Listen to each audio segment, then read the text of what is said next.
Donc là maintenant nous allons étudier la suite des actes des apôtres, pour comprendre comment le Seigneur a construit son Église, son nouveau temple, le corps de l'épouse. La dernière fois on avait suivi la manière d'agir de Dieu, où le Saint-Esprit est descendu le jour de la Pentecôte. Il a investi les 120, qui se sont donc présentés devant tout le peuple qui était rassemblé à Jérusalem, toute la diaspora juive qui était rassemblée pour la fête de Shavuot. Et là, tout le monde a été surpris de voir la manière dont le Seigneur s'exprimait. Parce qu'au travers de gens sans culture, tout le monde entendait les louanges de l'Éternel dans sa langue maternelle, dans la langue de son pays d'origine. C'est une des premières manifestations de puissance et qui, naturellement, a fait beaucoup de bruit au sens propre et au sens figuré. Après ça, le Saint-Esprit s'est exprimé sous différentes formes, des miracles, des guérisons, par de l'intelligence qu'il donnait dans les discours, lorsque les apôtres devaient s'expliquer ou devaient s'exprimer devant la foule ou devant les autorités. Le Saint-Esprit a aussi agi avec Ananias et Saphira quand ils ont cherché à tromper les apôtres. Donc on va poursuivre maintenant dans ce sens-là pour voir comment l'Éternel a construit sa maison en remplissant petit à petit son édifice par son Saint-Esprit. Alors je vais continuer au chapitre 5, verset 12, donc c'est immédiatement après la mort d'Ananias et Saphira, et on va étudier la suite. Les apôtres accomplissaient beaucoup de signes miraculeux et de prodiges parmi le peuple. Tous les croyants avaient l'habitude de se rassembler dans la cour du temple sous la galerie de Salomon. Personne d'autre n'osait se joindre à eux, mais le peuple tout entier les tenait en haute estime. Personne d'autre n'osait se joindre à eux, mais le peuple entier les tenait en haute estime.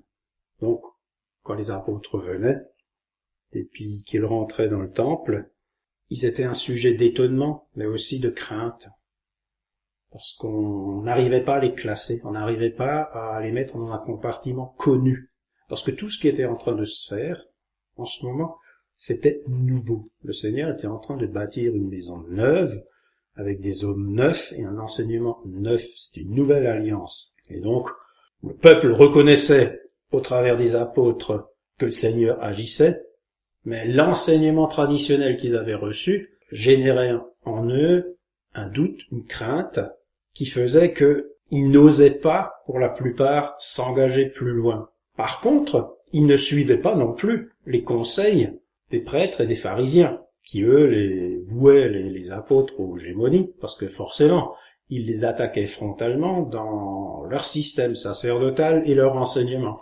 Et il y avait donc, Élie l'aurait dit, une attitude où il clochait des deux côtés. Il n'osait pas totalement se séparer de l'enseignement traditionnel, mais il n'osait pas non plus s'engager complètement dans le sens du nouvel enseignement qui était apporté par les apôtres. Le peuple était entre les deux, était partagé. Clairement, il les soutenait, ils étaient avec eux, mais d'un autre côté, ils restaient quand même encore fidèles à l'autorité des prêtres, des pharisiens, du Sanhédrin, c'est-à-dire de cette autorité religieuse qu'ils reconnaissaient encore. Ils n'avaient pas encore fait la coupure, ils ne se détachaient pas de ça. Et donc quand les apôtres y venaient, ils étaient dans leur coin dans le temple, ils aimaient bien les écouter, mais ils gardaient quand même respectueusement des distances et ils ne s'engageaient pas au point de dire nous sommes avec eux, nous faisons partie de leur groupe, nous avons été baptisés, nous sommes la même communauté. On les soutenait, mais ça n'allait quand même pas jusqu'à là. Il y avait toujours encore une certaine réserve. Un nombre toujours croissant d'hommes et de femmes croyaient au Seigneur et se joignaient à eux.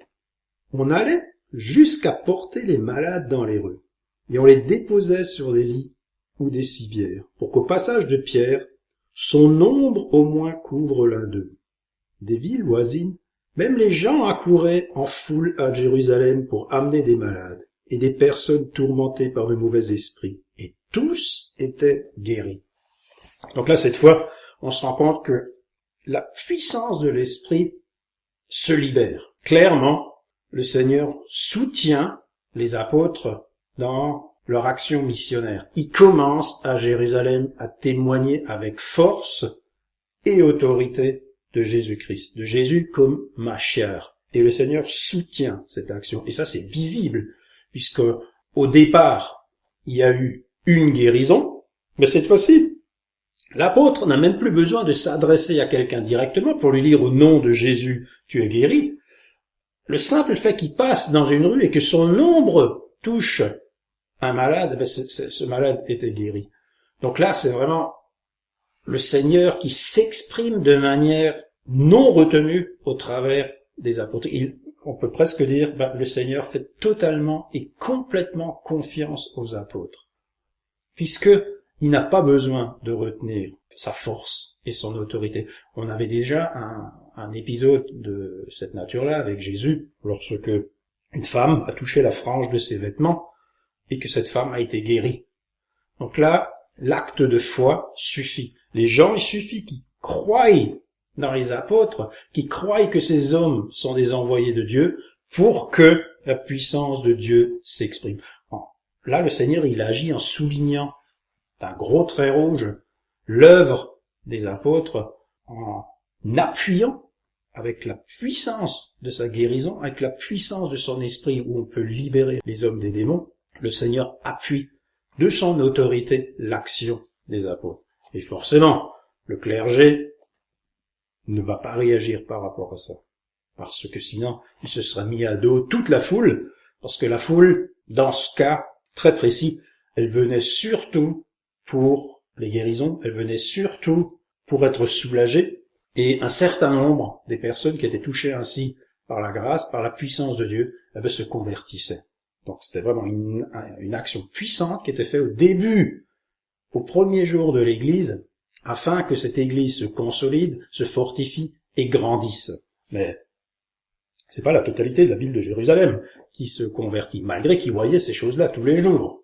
Mais petit à petit, le nombre de disciples grandit, et ces manifestations d'autorité et de puissance clouent le bec du clergé qui pour le moment se tient à carreau parce que ils n'ont pas envie de se mettre la population à dos. Et puis, d'un autre côté, aussi longtemps que les apôtres montent au temple, ça veut donc dire que ce temple représente toujours encore quelque chose, que ce temple est toujours le centre qui cristallise la foi du judaïsme, qui cristallise la foi et l'espérance du peuple juif.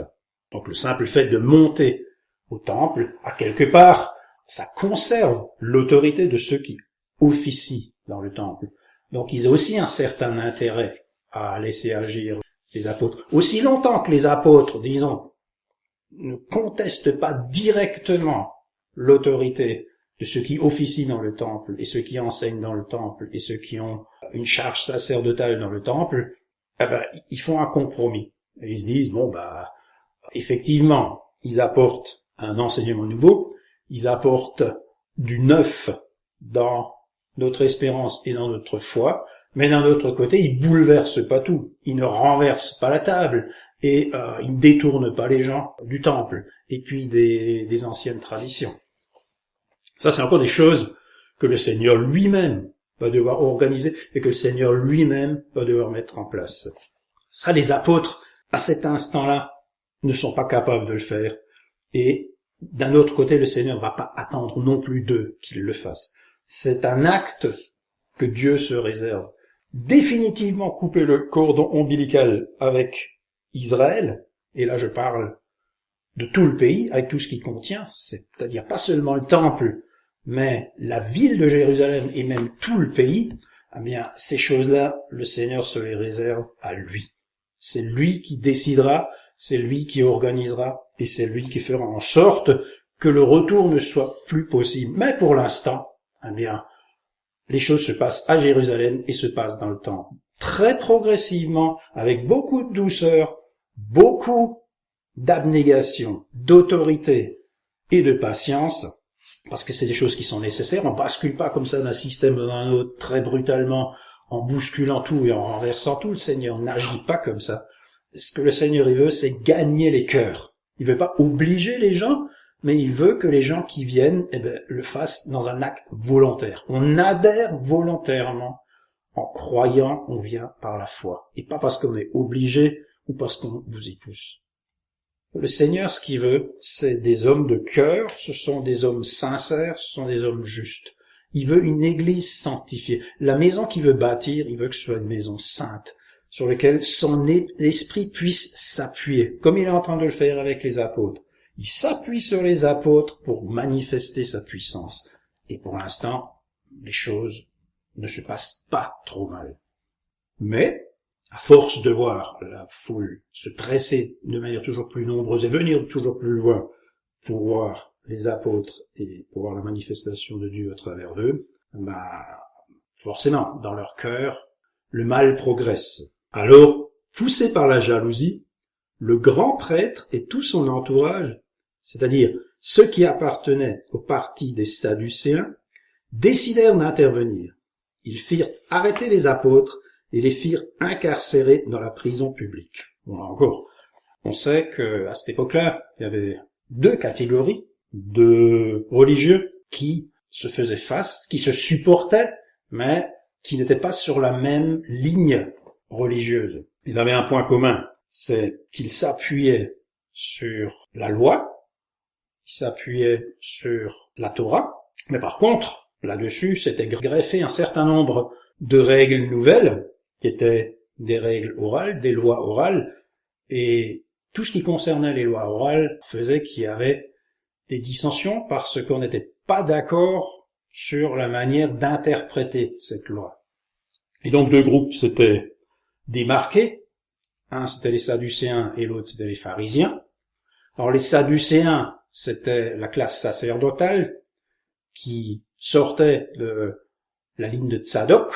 Donc eux, c'était les prêtres qui officiaient dans le temple et qui étaient chargés de l'entretien, du culte, des sacrifices et de toutes ces choses-là. Et donc eux, ils se considéraient naturellement comme étant en droit de présider le peuple au travers du ministère qu'ils avaient reçu.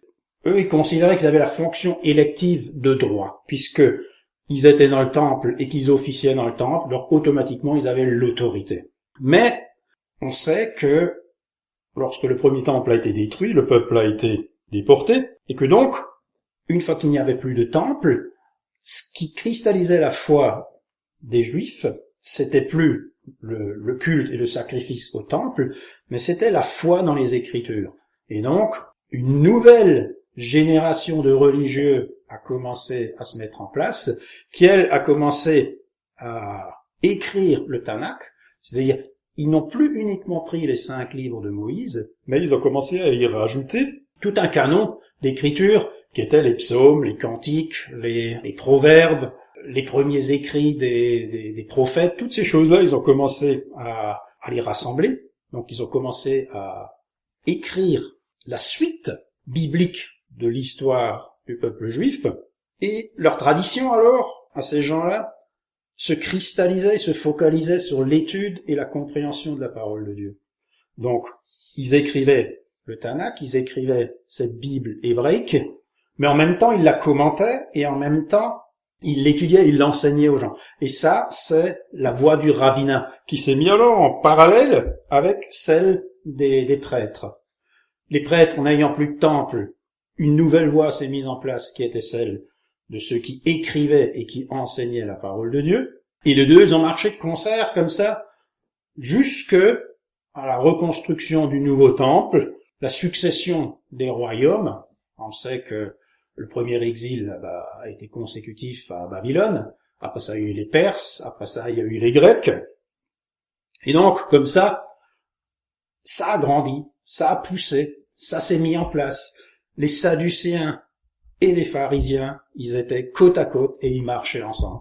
Et ça a été comme ça jusqu'à ce que le pays y retrouve un semblant d'unité et de liberté et d'indépendance. On sait que après Alexandre le Grand, l'empire s'est fractionné et un de ses généraux a donc donné la dynastie des Séleucides qui elle occupait l'Asie, dont Israël. Et là, eux, ils ont voulu inculquer et forcer la culture grecque aux Juifs, et les Juifs ne l'ont pas accepté, se sont révoltés, ça donnait la fameuse révolte des Maccabées. Et une dynastie s'est mise en place, la dynastie des Hasmonéens, et les Hasmonéens, après ça, ont collaboré avec Sadducéens. Donc les Sadducéens qui avaient le droit à la prêtrise ont donc naturellement jugé normal que ce soit un prêtre qui occupe les fonctions, qui dirige le peuple au niveau religieux. Ils ont soutenu les rois qui se sont mis en place dans les dynasties hasmonéennes, jusqu'à laisser la place de grands prêtres aux rois. Et ça, les pharisiens, eux, ça leur plaisait pas. Mais, aussi longtemps qu'ils avaient le soutien politique des Sadducéens, les Hasmonéens ont pu stabiliser leur royaume. Et ça a duré comme ça jusqu'à ce que les Romains ils arrivent. Et quand les Romains sont arrivés, ils ont bouleversé toute la donne, parce que c'était plus la dynastie des Hasmonéens qui dirigeait directement le pays, mais c'était Rome qui progressivement prendra le dessus, au début en soutenant, puis d'autorité, en venant avec ses légions. Et ça s'est passé avec Hérode. Hérode, le premier, Hérode le Grand, on peut dire que c'était le dernier grand roi hasmonéen qui a été soutenu par Rome, et au travers de lui, ils sont rentrés en force dans le pays et ils ont de facto pris la gouvernance du pays. Donc le roi, c'était plus qu'une marionnette, c'était plus qu'un jouet, un hochet entre les mains de l'empereur de Rome.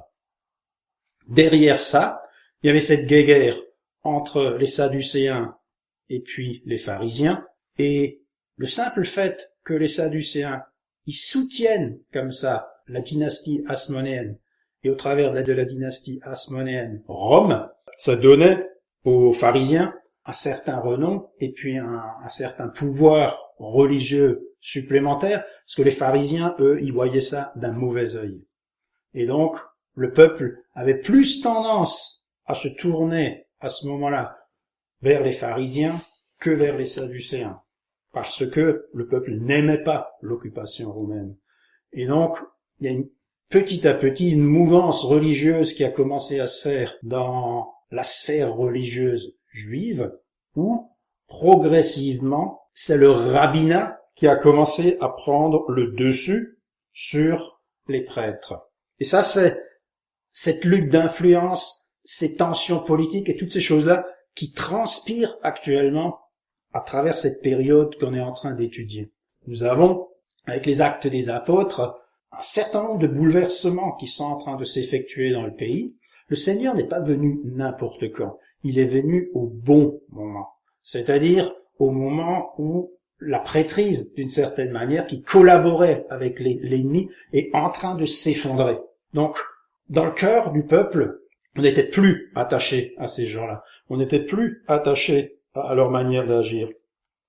Un Sanhédrin qui est aux ordres de l'ennemi n'était plus respecté par le peuple. Ça explique aussi pourquoi toujours plus de gens quittaient le système, l'ancien système judaïque, pour aller vers les apôtres qui apportaient quelque chose de neuf, quelque chose de plus rafraîchissant, et puis surtout qu'ils les sortaient de cette tutelle et de cette oppression. Ils ne supportaient plus ce système corrompu, parce que les Sadducéens profitaient aussi de leur position pour s'enrichir, parce qu'il y avait le trésor du temple derrière, il y avait la levée des impôts, il y avait tout ce commerce qui se générait à travers le temple. Donc ça aussi c'est quelque chose qui exaspérait le peuple. Donc quand les apôtres arrivent, qu'ils vont dans le temple, qu'ils annoncent qu'un libérateur est venu, que ce libérateur dénonçait tout ce qui se passait dans le temple, il y avait forcément derrière une grosse acceptation et accréditation de la part du peuple qui voyait au travers de Jésus et qui voyait au travers des apôtres que effectivement une autre voie était possible et que le Seigneur soutenait cette voie-là. Il y avait à un moment donné un glissement et un changement qui s'effectuait dans le cœur des gens. La plupart étaient attachés au temple et respectaient les prêtres parce que Moïse avait apporté la loi et il avait dit c'est le Seigneur qui veut que les choses soient comme ça. Mais ils sentent bien que maintenant, c'est plus pareil. Ils sentent bien qu'il y a un changement qui s'opère. Ils sentent bien que la corruption ne peut pas être soutenue par Dieu. Et surtout, ils voient bien que le pays n'est plus libre, qu'il y a une autorité de tutelle qui est sur le pays, que les choses ne sont plus comme avant, que ce temple, aussi beau soit-il, n'est en plus rien comparable avec le temple de Salomon. Donc, à quelque part, c'est plus le poids des traditions qui fait que les gens suivent comme ça encore les prêtres, mais une certaine libération de cœur commence à s'effectuer et déjà progressivement, les gens sont prêts à quelque part à accepter cet évangile qui va venir et qui va les libérer, qui va briser ces chaînes qui à quelque part les enserrent dans des croyances, les enserrent dans des pratiques qui n'ont strictement plus rien à voir avec ce que le Seigneur avait prévu au départ. Quand le Seigneur est venu et qu'il a dit « Je vous offre ce pays afin que vous m'honoriez et que vous viviez avec moi », c'était pas du tout pour que une classe sacerdotale profite du système pour s'enrichir. Ça peut pas fonctionner comme ça. Donc, le Seigneur s'est retiré de toutes ces choses-là, le Seigneur s'est retiré du temple, et puis maintenant, il ouvre une nouvelle voie, il ouvre un nouveau chemin, il apporte un nouvel enseignement, il présente son Mashiach, il présente la voie nouvelle que le Seigneur a mis en place.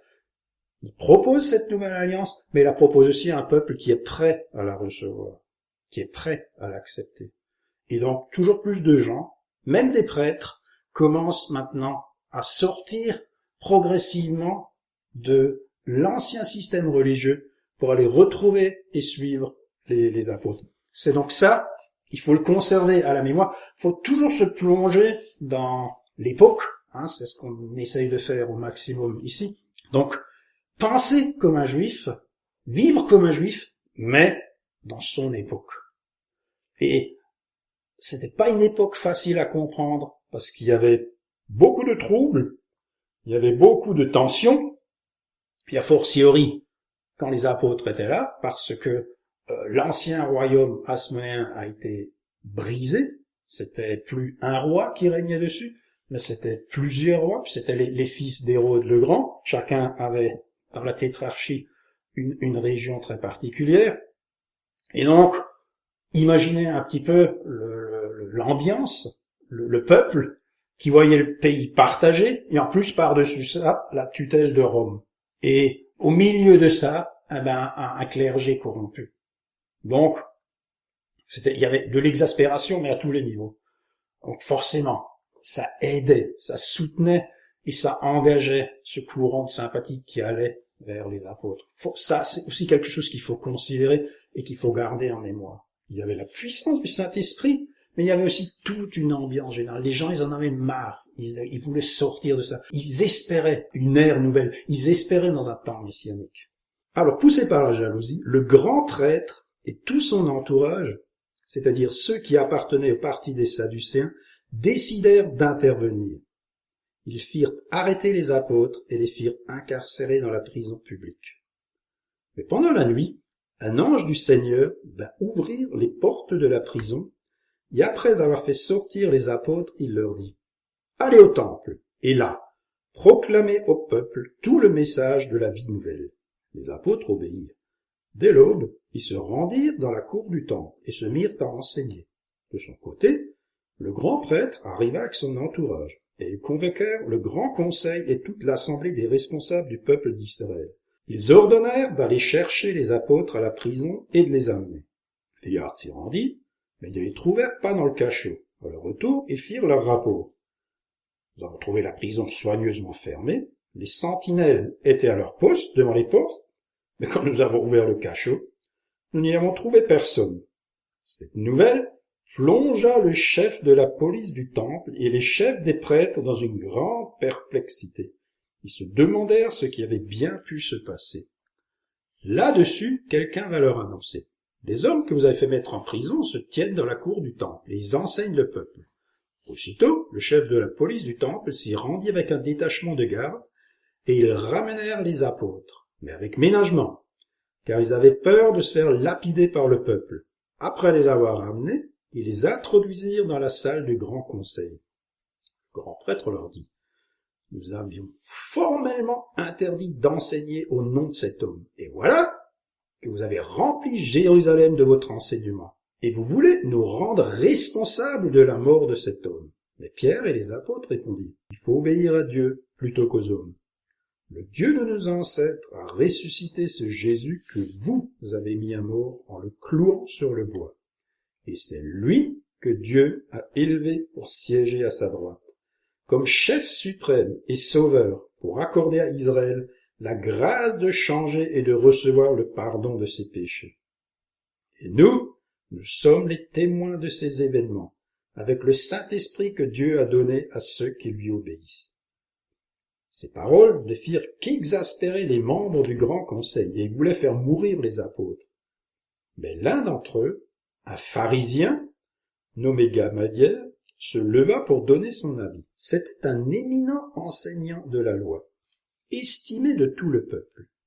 Il demanda que l'on fasse sortir un instant les apôtres, puis il dit, « Israélites, faites bien attention à ce que vous allez faire avec ces hommes. Rappelez-vous, il y a quelque temps, on a vu paraître un certain Teudas, qui se donnait pour un personnage important. Il a entraîné quelques 400 hommes à sa suite. Or, il a été tué, et tous ceux qui s'étaient ralliés à lui furent dispersés, et l'on n'en entendit plus parler.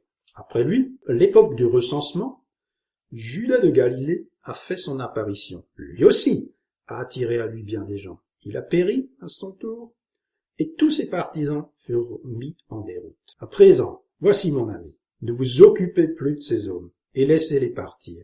De deux choses l'une, ou bien leur projet et leur œuvre viennent des hommes, et dans ce cas, leur mouvement disparaîtra, ou bien il vient de Dieu, et alors vous ne pourrez pas les détruire. Ne prenez pas le risque de lutter contre Dieu. Le conseil se rangea à son avis. Ils rappelèrent les apôtres, les firent battre et leur défendirent de parler au nom de Jésus. Après quoi ils les relâchèrent. Les apôtres quittèrent la salle du conseil, tout joyeux de ce que Dieu les avait jugés dignes de souffrir l'humiliation pour Jésus. Et chaque jour, dans la cour du temple ou dans les maisons particulières, ils continuaient à enseigner et à annoncer la bonne nouvelle que le Messie, c'était Jésus. Donc, qu'est-ce qu'on voit là? On se rend compte que le Conseil, le Sanhédrin, n'est pas un bloc homogène et uni. C'est clairement, là, quand on parle de Gamaliel, on parle d'un pharisien. Or, c'était considéré comme un savant dans son époque. C'était la lumière rayonnante du judaïsme. Mais du judaïsme, pas n'importe quel judaïsme. C'était l'enseignement talmudique. C'était l'enseignement de la voie orale. C'était ces règles, ces lois et cette compréhension des choses qu'on doit avoir acquises, reçues et qu'on transmet de génération en génération, de savant en savant, de lettré en lettré. Et ce Gamaliel était un de ces savants, était un de ces lettrés, un de ces rabbis qui avait son école, qui enseignait, mais qui n'enseignait pas n'importe quoi, il n'enseignait pas juste la loi, il enseignait le Talmud et la loi.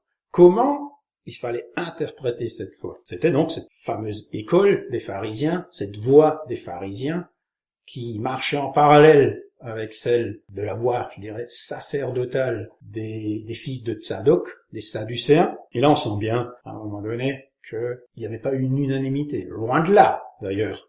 Il n'était pas le seul, hein. On sait déjà que Jésus, la nuit, il y avait Nicodème qui était venu et qui faisait aussi partie de ces gens qui ne soutenaient pas, comme ça, de manière aveugle, ce qui se passait dans le conseil. Il y avait des prêtres, des rabbins, qui ne supportaient plus tout ce qu'ils voyaient, qui n'acceptaient pas cette pensée unique qui faisait que on emprisonnait finalement le peuple juif dans des règles, dans des dogmes, et puis dans une caste, dans un système qui, somme toute, se détachait quand même fortement de ce que le Seigneur attendait de l'homme.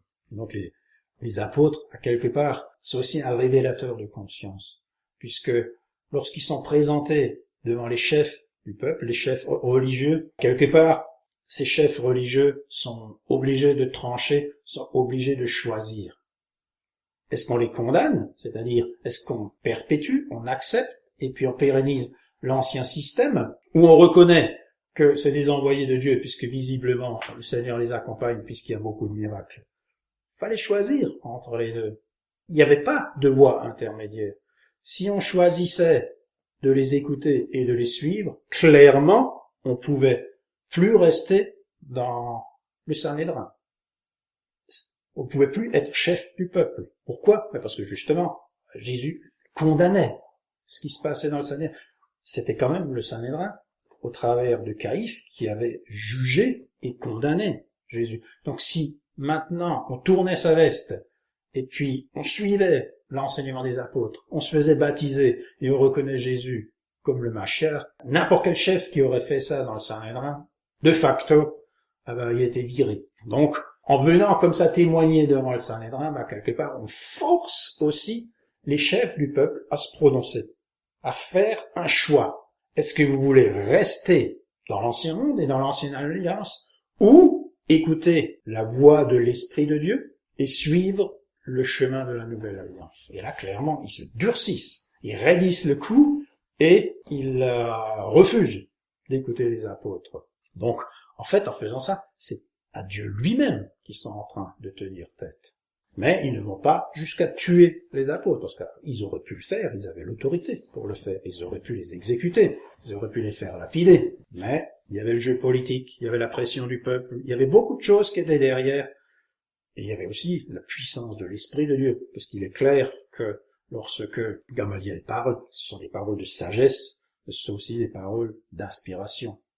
Le Seigneur aussi, à quelque part, le pousse à agir, le pousse à parler. Et certainement que c'est un ensemble cohérent de choses qui font que, pour l'instant, le Conseil supporte, accepte et ne traite pas trop durement les apôtres. Ça veut dire qu'il y a une division au sein même du Conseil, mais aussi la puissance de Dieu qui fait que ses enfants sont protégés. Mais les choses ne vont pas en rester là. À cette époque-là, comme le nombre des disciples ne cessait d'augmenter, des tensions surgirent entre les disciples juifs de culture grecque et ceux qui étaient nés en Palestine. Les premiers se plaignaient de ce que leurs veuves étaient défavorisées lors des distributions quotidiennes. Alors les 12 apôtres réunirent l'ensemble des disciples et leur dirent: « Il ne serait pas légitime que nous arrêtions de proclamer la parole de Dieu pour nous occuper des distributions. C'est pourquoi, frères, choisissez parmi vous 7 hommes réputés, dignes de confiance, remplis du Saint-Esprit et de sagesse. Nous les chargerons de ce travail. Cela nous permettra de nous consacrer à la prière et au service de l'enseignement. » Cette proposition convint à tous les disciples. Ils élurent Étienne, un homme plein de foi et d'Esprit Saint, ainsi que Philippe, Prochore, Nicanor, Timon, Parménas et Nicolas, un païen originaire d'Antioche, qui s'étaient convertis au judaïsme. Ils les présentèrent aux apôtres qui prièrent pour eux et leur imposèrent les mains. La parole de Dieu se répandait toujours plus, le nombre des disciples s'accroissait beaucoup à Jérusalem, et même de nombreux prêtres obéissaient à la foi. Donc il y a quand même une remarque à faire par rapport aux 7 diacres qui sont choisis. Tous les noms sont grecs.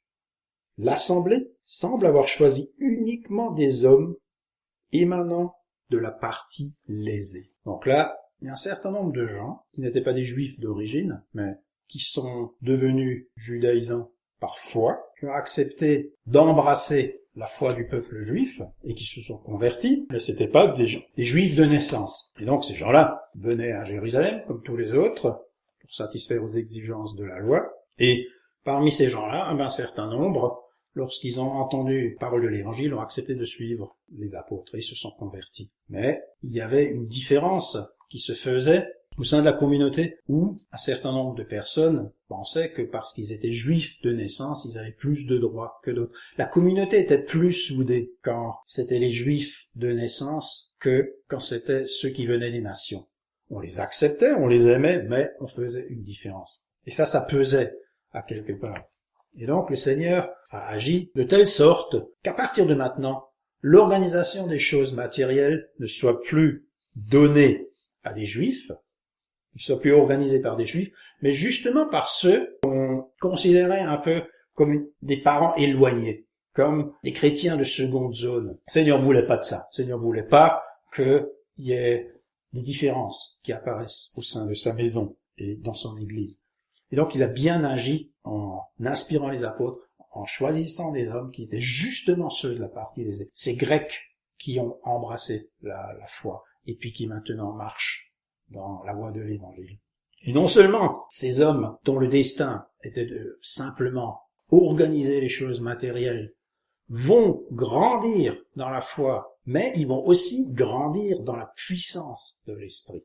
Parce que un de ces hommes, non seulement ne se contentera pas simplement de distribuer des biens matériels, de la nourriture, ou s'occuper des veuves, ou des choses comme ça, mais il va commencer à enseigner. Le Saint-Esprit va le pousser à grandir dans la lumière de Christ, va le pousser à grandir dans sa stature de chrétien, et à quelque part, sa tâche de simple administrateur de choses matérielles va se muer progressivement dans quelque chose de neuf, et c'est pratiquement un statut d'évangéliste qui va naître maintenant, cette fonction d'évangéliste qui va naître au travers d'Étienne. Étienne va presque devenir le premier à épouser le ministère d'évangéliste. Quelque chose de neuf est en train de se faire.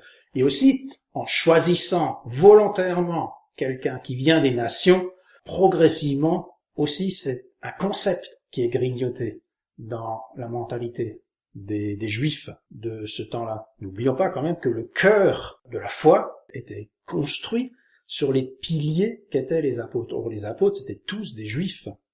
C'était tous des gens qui ont grandi, sont nés dans le pays. C'était tous des gens qui faisaient partie intégrante de la nation. Or là, quelque chose de neuf est en train de se faire. Ce sont des gens qui viennent de l'extérieur qui vont recevoir des fonctions. Et le Seigneur va appuyer ça. Il y a déjà une pression qui se fait vers l'extérieur. Le Seigneur commence à s'ouvrir au monde, mais fait ça vraiment doucement, sans brutalité. On donne un certain nombre de fonctions et d'autorités à des hommes qui ne sont pas juifs de naissance. L'ouverture commence à se faire.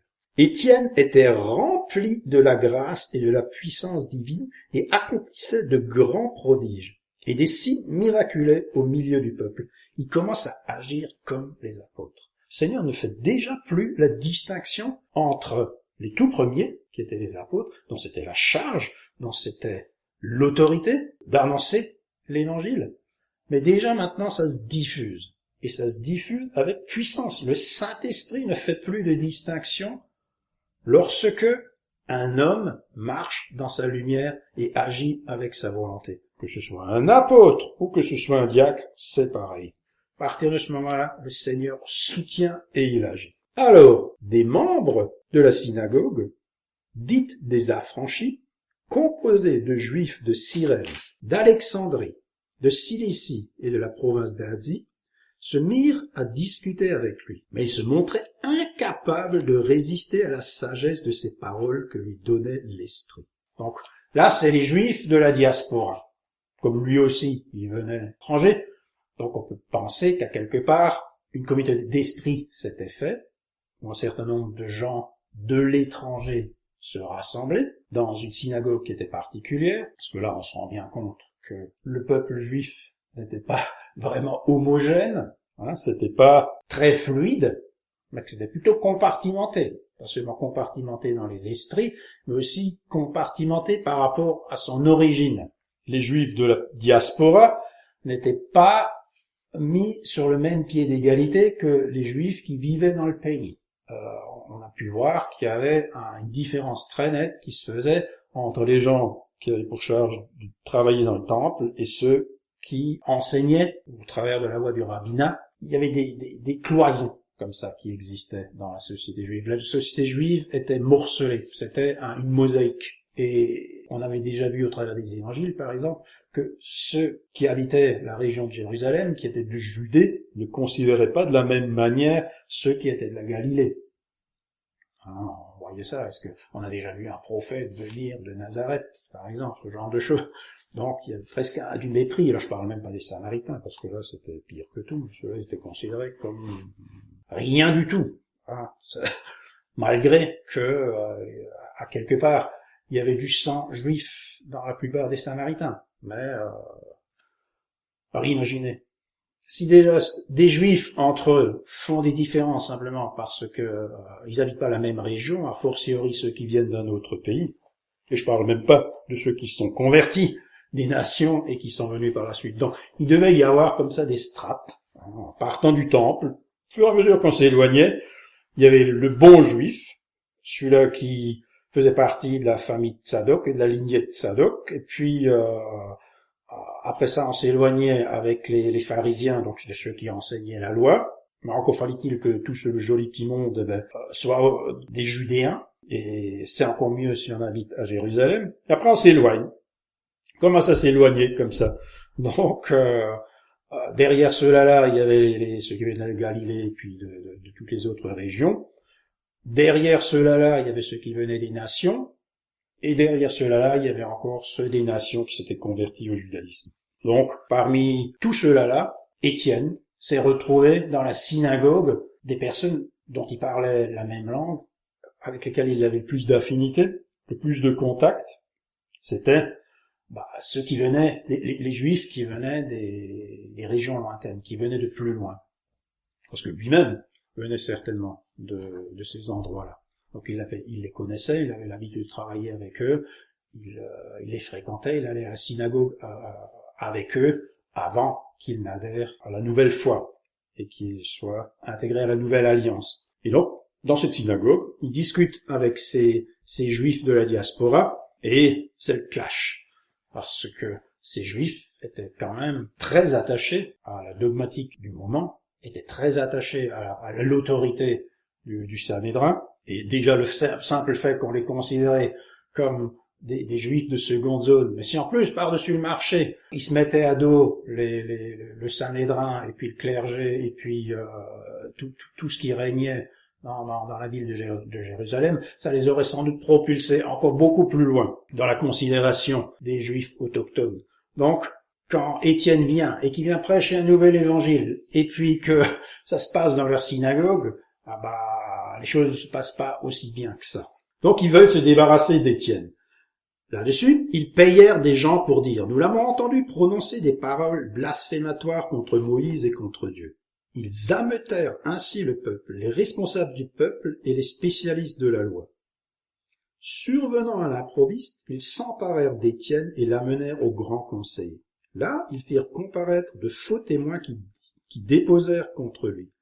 Cet homme que voici, dirent-ils, ne cesse de discourir contre ce lieu saint et contre la loi de Moïse. En effet, nous l'avons entendu dire que ce Jésus de Nazareth détruirait ce lieu et changerait les coutumes de Moïse que Moïse nous a transmises. Tous ceux qui siégeaient au grand conseil avaient les yeux fixés sur Étienne, et son visage leur apparut comme celui d'un ange. Sauf pour le grand conseil, c'était là rien de neuf, puisque ce genre de choses, ils l'avaient déjà vécu, et eux-mêmes mis en pratique avec Jésus, parce que c'est exactement la même chose. Faux témoins, faux témoignages, jugement, condamnation, ils ne font que répéter avec Étienne ce qu'ils ont fait avec le Maître. Le grand prêtre lui demanda « Reconnais-tu les faits qui te sont reprochés ?» Étienne dit alors « Cher frère et père de cette nation, écoutez-moi. » Et alors, Étienne va se lancer dans un long discours sur l'histoire du peuple juif. Et là, il va leur faire la démonstration que même si lui, il est venu des nations, même si lui, il a épousé la foi juive, même si lui, il a accepté l'enseignement des apôtres, il s'est fait baptiser et aujourd'hui c'est un chrétien, en fait, il est totalement et complètement imprégné de la culture juive. Et là, l'esprit va le pousser dans une démonstration de sagesse et d'autorité à travers le Verbe. Il va donc décortiquer tout ce qui s'est passé dans le peuple juif, en partant d'Abraham, de sa famille, la fuite en Égypte, le retour d'Égypte, Moïse, la loi, toutes ces choses-là. Il va leur expliquer dans le détail tout ce qui s'est passé. Tout ça simplement pour leur faire la démonstration que c'est pas un ignorant, que c'est pas quelqu'un qui méprise l'enseignement judaïque, que c'est pas quelqu'un qui ne connaît rien à la parole de Dieu. Au contraire, il la connaît très bien. Et puis que l'enseignement qu'il apporte, c'est pas pour effacer les choses du passé, mais c'est pour construire sur ces choses-là. Les choses anciennes ont été données pour nous enseigner, de telle sorte qu'on puisse comprendre les choses nouvelles. Et c'est le Saint-Esprit qui va le pousser maintenant dans cette voie-là. Écoutez bien, vous qui êtes les pères de la nation, écoutez bien ce que le Saint-Esprit va vous dire. Écoutez ce qui est contenu dans la parole de Dieu. Regardez comment le Seigneur y agit. Alors, je vais pas lire tout ce qu'il dit, mais je vais aller vers la fin. Ce fut Salomon qui bâtit le temple. Cependant, le Dieu très haut n'habite pas dans des édifices construits par des mains humaines. C'est ce que dit le prophète. Mon trône, c'est le ciel, la terre, l'escabeau où je pose le pied. Quelle est donc la maison que vous me bâtirez, dit le Seigneur, ou quel lieu de repos pourrait me servir de demeure? N'est-ce pas moi qui ai créé tout cela?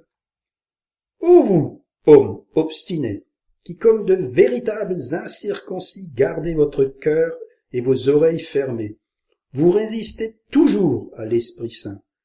Vous ressemblez bien à vos ancêtres. Y a-t-il un seul prophète que vos ancêtres n'aient pas persécuté? Ils ont tué ceux qui annonçaient la venue du seul juste. Et vous, maintenant, vous l'avez trahi et assassiné. Oui, vous avez bien reçu la loi de Dieu par l'intermédiaire des anges, mais vous ne l'avez jamais observée. Alors là, imaginez, l'étranger qui les accuse, eux, les fils légitimes, de ne pas respecter la loi, qui les accuse, eux, d'être les enfants de ceux qui ont persécuté les prophètes. Il est en train de leur expliquer que le Seigneur a bâti une maison, a bâti un temple, mais qu'il ne peut pas se satisfaire de cette maison-là. Et que donc, il va construire autre chose. Il va bâtir un autre temple. Et on sait que cet autre temple qu'il bâtit, c'est l'Église. C'est l'épouse de Christ. Toutes ces choses, il est en train de leur asséner. Lui, l'étranger, lui qui a été accueilli au milieu du peuple juif avec beaucoup de bonté par ces religieux. Et ben brusquement, cet étranger ose les accuser. Cet étranger ose leur renvoyer à la figure tout ce qu'ils ont fait. À ces mots, ceux qui siégeaient au grand conseil devinrent fous de rage. Ils grinçaient des dents contre Étienne. Mais lui, rempli du Saint-Esprit, leva les yeux au ciel et vit la gloire de Dieu et Jésus debout à la droite de Dieu. Alors il s'écriait, « Écoutez, je vois le ciel ouvert et le Fils de l'homme debout à la droite de Dieu. » À ces mots, ils se mirent à vociférer, à se boucher les oreilles. D'un même élan, ils se ruèrent sur lui, le traînèrent hors de la ville et le tuèrent à coups de pierre. Les témoins avaient déposé leurs vêtements aux pieds d'un jeune homme nommé Saul. Pendant qu'ils jetaient des pierres sur lui, Étienne priait ainsi. « Seigneur Jésus, reçois mon esprit. » Puis il tomba à genoux et de toutes ses forces lança un dernier cri. « Seigneur, ne leur demande pas compte de ce péché. » Après avoir dit ces mots, il expira. Donc nous avons là, après Jésus, un second crime qui est accompli par le conseil. Une fois de plus, les religieux vont se rebeller. Une fois de plus, les religieux vont montrer de quel esprit ils sont animés. N'oublions pas que Satan est meurtrier dès le commencement. Donc là, encore une fois, c'est le meurtre qui est dans leur cœur. Donc par rapport à cet homme qui n'a fait que du bien, par rapport à cet homme qui voit la gloire de Dieu, eh ben, qu'est-ce qu'ils font? Ils l'assassinent, ils le tuent. Cette fois-ci, ils vont pas courir devant les Romains pour obtenir le droit de le tuer. Dans leur rage meurtrière, ils le traînent hors de la ville et ils le lapident. Donc on passe sur toutes les autorités humaines, on passe sur toutes les lois romaines. On prend cet homme et on l'exécute. Parce que là, trop, c'est trop. En faisant ça, encore une fois, cette fois-ci, c'est Dieu lui-même qu'ils attaquent. C'est Dieu lui-même qu'ils réduisent en miettes et puis qui sont en train de condamner. Puisque ce qui est en train de se faire, c'est un remake de ce qui s'est passé avec Jésus. Cette fois-ci, c'est l'Église directement qui est attaquée, au travers d'un de ses membres, un homme de rien, un homme qui n'avait aucune autorité, qui n'avait aucune prestance, qui n'avait rien pour lui, qui n'avait aucune reconnaissance, qui n'avait aucun droit, strictement rien du tout. Donc c'est quelqu'un, à la limite, ils auraient pu dire, bah, écoute, qu'est-ce que tu viens seulement dire? Qu'est-ce que tu viens seulement parler au milieu de nous? Bah, écoute, je me demande même pourquoi est-ce qu'on t'écoute, puisque t'es même pas juif. T'as été accepté au milieu de nous, et puis tu viens, puis tu nous racontes tes salades. Écoute, dégage. Ben non. Ils ont réagi de la pire des manières. Pourquoi? Mais parce que c'est leur autorité qui était attaquée. Ils ont senti la puissance du Saint-Esprit qui s'exprimait au travers de cet homme qui voyait la gloire de Dieu, de cet homme qui parlait sous l'action du Saint-Esprit. Donc, il y a eu deux esprits à un moment donné qui se faisaient face. Ce n'est pas l'homme qu'ils ont condamné, mais c'est l'esprit qu'ils ont condamné. L'esprit du mal s'était emparé d'eux. Le diable s'était emparé de leur cœur, les a transformés en monstres meurtriers.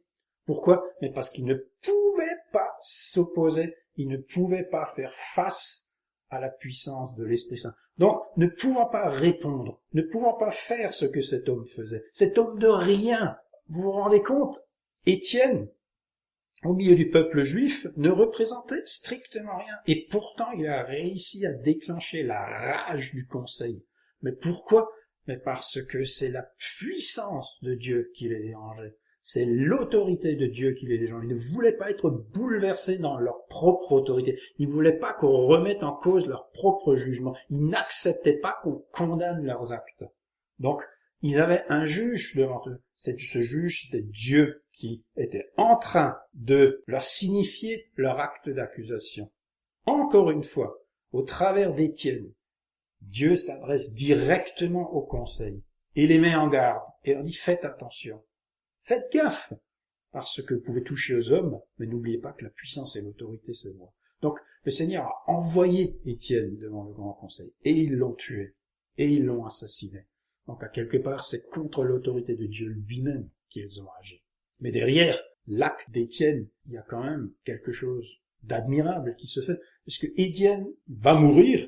Mais au moment où il meurt, il a ce dernier souffle. Encore une fois, la puissance de l'esprit va s'exprimer une toute dernière fois, où il va dire, ne retiens pas cet acte, ne retiens pas ce péché contre eux. Mais pourquoi? Mais parce qu'il y avait déjà en germe le 12e apôtre qui était mêlé à ces meurtriers, qui était là et qui était présent. Imaginez-vous un petit peu si Étienne avait agi comme un homme et qu'il avait dit, Seigneur, je maudis cette assemblée. Seigneur, rends-moi justice, venge-moi. Eh bien, ces paroles seraient retombées sur tous ceux qui étaient présents. Et ça veut dire sur Saul, ce n'est pas encore Paul à l'époque, cette malédiction et ce jugement sera tombé sur cet homme. Or, cet homme allait plus tard être celui qui allait représenter ce même Étienne. Cet Étienne qui est venu des nations, cet Étienne qui a été appelé en Israël, mais qui n'était pas un enfant d'Israël. Eh bien, par cet acte, par cette puissance de l'esprit, un homme va se lever, un enfant d'Israël va se lever, et cet homme va marcher vers les nations, va apporter la lumière de Christ aux nations, et ça va devenir, par ses écritures, par son acte et par son engagement, le plus grand de tous les apôtres. Du moins, par la puissance de son esprit. Et là, quand je parle de puissance de son esprit, c'est pas l'Esprit Saint, mais c'est sa qualité d'esprit, son intelligence, son savoir, sa connaissance, sa maîtrise des langues, sa maîtrise de la parole de Dieu. Cet homme va être utilisé par le Seigneur comme un nouveau législateur, comme Moïse. Moïse qui a été formé dans la cour de Pharaon. Moïse qui a eu un enseignement supérieur du simple fait qu'il était un prince. Eh bien, un homme, un lettré, un véritable savant de son époque, qui a été enseigné au pied de Gamaliel, eh bien, cet homme-là, rempli de sagesse, rempli de science, va être pris par le Seigneur pour le représenter. Il y a comme un passage de témoin qui se fait. Celui des nations va mourir pour prendre un juif et l'envoyer dans les nations. Le Seigneur, on voit là, avec toute sa sagesse, toute sa puissance, comment il agit et quelles sont ses manières de faire. Gardez ça bien dans le cœur, conservez bien ces choses-là, parce que les hommes agissent d'une certaine manière, le Satan, l'adversaire, agit d'une certaine manière, mais lorsque Dieu, il agit, lorsque la puissance de son esprit est à l'œuvre, eh bien on se rend compte que les conséquences sont 1000 fois supérieures à tout ce que les hommes peuvent faire. Alors qu'on est dans un déchaînement de haine, de violence et de mort, il y a en germe déjà la vie qui transparaît. Déjà, le passage du témoin va se faire. Parce que déjà, cet homme qui est là, en train de voir ces choses et qui se dit c'est bien qu'ils sont en train de faire, je suis d'accord avec eux, je les soutiens, eh bien, cet homme-là va devenir un des plus grands témoins de Christ.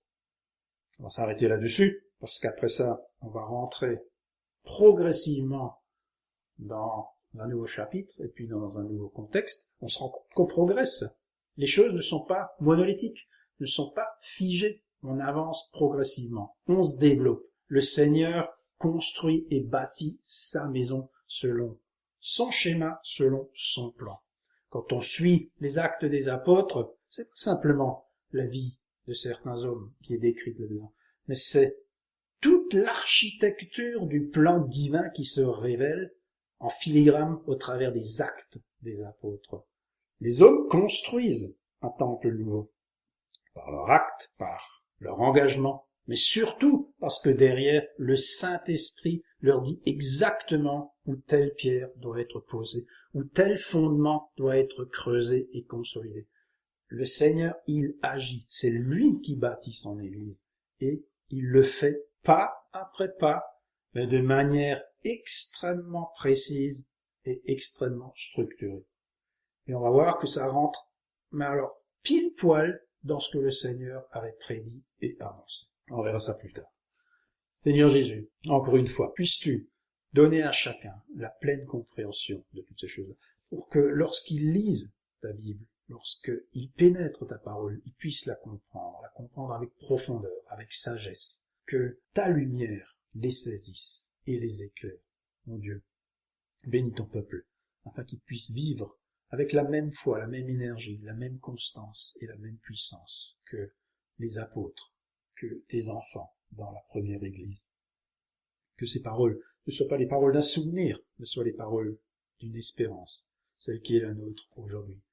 Que nous qui bâtissons les derniers éléments de ton temple, nous soyons aussi forts et nous soyons aussi remplis du Saint-Esprit que l'étaient les tout premiers chrétiens. En ton nom, Yeshua. Amen.